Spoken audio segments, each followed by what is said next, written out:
నెల్లూరు జిల్లాలో కలకలం సృష్టించిన ట్రాన్స్జెండర్ హాసిని హత్య కేసును పోలీసులు ఛేదించారు. ట్రాన్స్జెండర్ల నాయకులు హాసిని, అలైక్యల మధ్య ఆధిపత్య పోరే హత్యకు కారణమని జిల్లా ఎస్పీ కృష్ణకాంత్ వెల్లడించారు. హత్య కేసులో 15 మంది ప్రమేయం ఉన్నట్టుగా, వీరిలో 12 మందిని అరెస్ట్ చేశామని అన్నారు.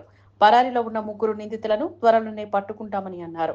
హాసిని, అలైక్యల మధ్య గత కొంతకాలంగా విభేదాలు ఉన్నాయని ఎస్పీ తెలిపారు.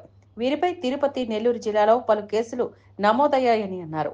హాస్నికి సులోచన, షీల అనే ట్రాన్స్జెండర్లతోనూ విభేదాలు ఉన్నాయని, దీంతో అలేఖ్య, సులోచన, షీలాలు కలిసి హాస్నిని మరికొందరు సహాయంతో కొడవలూరు మండలం టపాతోటు రైల్వే అండర్ బ్రిడ్జ్ వద్ద ఈ నెల 26న దారుణంగా హత్య చేయించారని తెలిపారు.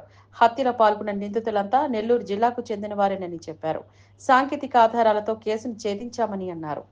ఉన్నారు అలేఖ్య అని చెప్పేసి. సో ఆమె ఈ డిసీజ్డ్ ఎవరైతే ఉన్నారో, సో ఆమెకి ఇంతకుముందు ఎవరైనా ఆమె ఏదైనా సెటిల్మెంట్ చేసినప్పుడు కానీ ఏదైనా ఇష్యూస్ అప్పుడు ఒక పర్సన్ ఇప్పుడు మనకు ఏవన్నీ ఎవరైతే ఉన్నారో అతనికి కొద్దిగా హ్యూమిలియేషన్ అవన్నీ చేయడం వల్ల సో ప్రీవియస్ గ్రడ్జెస్ ఉన్నాయన్నమాట. దాన్ని యూటిలైజ్ చేసుకొని ఫైనాన్షియల్గా నేను సపోర్ట్ చేస్తాను, సో ఆమెని మర్డర్ చేయాలని చెప్పేసి వీళ్ళు మాట్లాడుకొని చేయడం జరిగింది. ఒక 1 వీక్ ముందు నుంచి వీళ్ళు కొద్దిగా ప్లాన్ చేసుకున్నారు. సో ఆమె ఎక్కడికి వెళ్తుంది అనేది కూడా వాళ్ళు చేసుకోవడం జరిగింది. సో ఆ రోజు 26th నైట్న సో ఆమె ఈ ప్రోగ్రామ్ చూసుకొని వస్తున్నప్పుడు మర్డర్ చేయడం జరిగింది.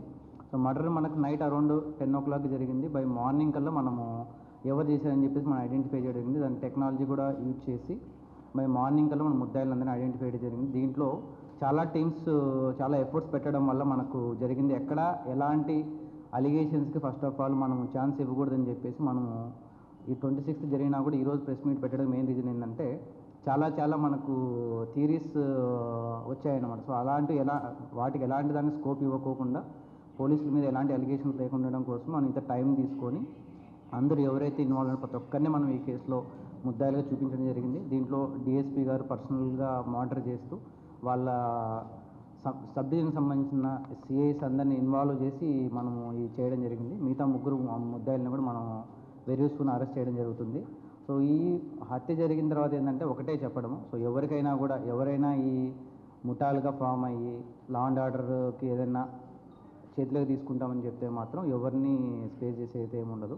సో ప్రతి ఒక్కరూ లా అబైడింగ్గానే ఉండాలి. ఎవరైనా లా అండ్ ఆర్డర్కి కానీ ఏదైనా పీస్ డిస్టిక్లో ఏదైనా మనము డిస్టర్బ్ చేస్తామంటే మాత్రం వాళ్ళని స్పేస్ చేసే అయితే ఉండదు. సో ఎస్హెచ్ఓస్కు డిఎస్పీస్కి కూడా చెప్తున్నాను. సో మీ ఏరియాస్లో ఎవరైనా ఇలాంటి రౌడీ ఎలిమెంట్స్ ఉంటే వాళ్ళని పర్సనల్గా